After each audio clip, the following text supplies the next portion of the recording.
आखिर हरियाणा में क्यों हारी कांग्रेस? असली वजह जानकर चौंक जाएंगे आप। बीजेपी की हैट्रिक से गर्मा गई पूरे देश की सियासत। हरियाणा में कांग्रेस की हार के बाद इन तीन नेताओं पर गिरेगी गाज। आखिर इतने मुद्दों के बावजूद भी बीजेपी के जीतने का क्या है राज? देखिए हरियाणा विधानसभा चुनाव नतीजे आने के बाद कैसे फिर गर्मा गई सियासत। लोकसभा चुनाव में अच्छा प्रदर्शन करने के बाद भी कहां पर धोखा खा गई राहुल गांधी की पार्टी। हरियाणा विधानसभा चुनाव के नतीजे आने के बाद सारे एग्जिट पोल और राजनीतिक पंडितों के आंकड़े फेल हो गए हैं। बीजेपी ने भारी बहुमत से जीत हासिल की है और बीजेपी कार्यालय में जश्न का माहौल बना हुआ है। वहीं दूसरी तरफ कांग्रेस की हालत पतली नजर आ रही है। पार्टी के नेता इस हार पर एक दूसरे पर आरोप प्रत्यारोप लगा रहे हैं। वास्तविकता ये भी है कि हरियाणा में अति आत्मविश्वास ने कांग्रेस की चुनाव रणनीति ऐसी बिगाड़ दी कि लगभग जीती बाजी मान रही पार्टी को कड़वी हार मिली है। कांग्रेस पार्टी इस हार को बिल्कुल भी पचा नहीं पा रही है। कहते हैं कि किसी बात पर ओवर कॉन्फिडेंस होना बहुत गलत बात है। यही खेल कांग्रेस पार्टी के साथ हुआ। अति आत्मविश्वास के कारण चुनावी खेल बिगाड़ने का पार्टी के लिए यह पहला उदाहरण नहीं है, बल्कि पिछले एक साल में हरियाणा समेत 3 राज्यों में कांग्रेस पार्टी विजय की दहलीज से पराजय के पाले में गई है। पिछले साल के आखिर में छत्तीसगढ़ और मध्य प्रदेश के चुनाव में हरियाणा जैसे अति आत्मविश्वास ने ही पार्टी की नैया डुबोई थी। हरियाणा नतीजों से यह भी साबित हो गया है कि चाहे कमलनाथ, अशोक गहलोत हों या फिर भूपेंद्र सिंह हुड्डा ही क्यों ना हों, पुराने दिग्गजों के चेहरे पर लगातार दांव लगाते रहना कांग्रेस के लिए भारी पड़ रहा है। वैसे अब कांग्रेस हरियाणा ने इन परिणामों के चलते भूपेंद्र सिंह हुड्डा के लिए सूबे की सत्ता सियासत में वापसी का रास्ता लगभग बंद कर दिया है।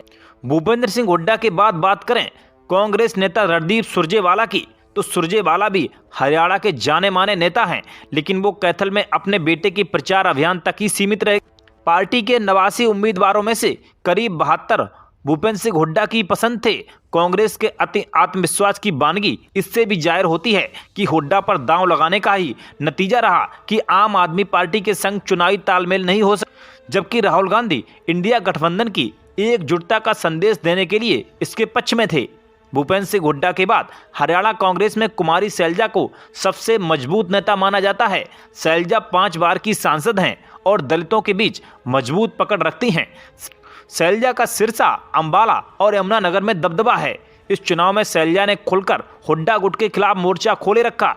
शैलजा को इसका फायदा भी मिला और उनके 9 समर्थकों को कांग्रेस ने उम्मीदवार बनाया। दिलचस्प बात है कि हुड्डा के 1-2 समर्थक ही चुनाव जीत पाए। शैलजा के समर्थक प्रदीप चौधरी कालका से, शमशेर सिंह गोगी असम से चुनाव हार गए हैं। सिरसा में भी उन सीटों पर ही कांग्रेस को जीत मिली है जिन सीटों पर शैलजा के समर्थक उम्मीदवार नहीं थे। वैसे आपको बता दें कि शैलजा लगातार अपनी ही पार्टी पर सवाल उठा रही थीं। अब चुनाव परिणाम आने के बाद जिस तरह से उनके इलाके में पार्टी का प्रदर्शन रहा है, उससे आने वाले वक्त में उन्हें पार्टी के भीतर तरजीह इसकी गुंजाइश कम ही है। शैलजा अभी महासचिव और उत्तराखंड की प्रभारी हैं। छत्तीसगढ़ में हार के बाद कांग्रेस ने उन्हें उत्तराखंड भेज दिया था। उस वक्त कहा गया था कि हरियाणा में शांति बनाए रखने के लिए कांग्रेस ने यह फैसला किया है। अब कांग्रेस उनको लेकर सख्त फैसला भी ले सकती है।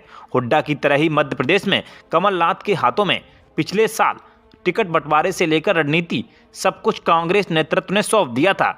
अपने अति आत्मविश्वास में कमलनाथ ने सपा को सीट देने की बजाय अखिलेश यादव पर तंज कसा और पार्टी की लुटिया डुबो दी। राजस्थान में भी सचिन पायलट जैसे युवा चेहरों को किनारे कर पुराने दिग्गज और सियासी जादूगर कहे जाने वाले अशोक गहलोत पर ही चुनावी दांव लगाने का कांग्रेस को खामियाजा उठाना पड़ा। वैसे हो ना हो ये चुनाव है, इसमें हार जीत तो लगी रहती है, लेकिन बीजेपी ने हरियाणा विधानसभा चुनाव में जो जीत की हैट्रिक मारी है वो कांग्रेस पार्टी पचा नहीं पा रही है। वैसे इन चुनाव नतीजों को लेकर आप क्या कहना चाहेंगे, हमें कमेंट करके जरूर बताएं और हमारे चैनल को सब्सक्राइब करना ना भूलें।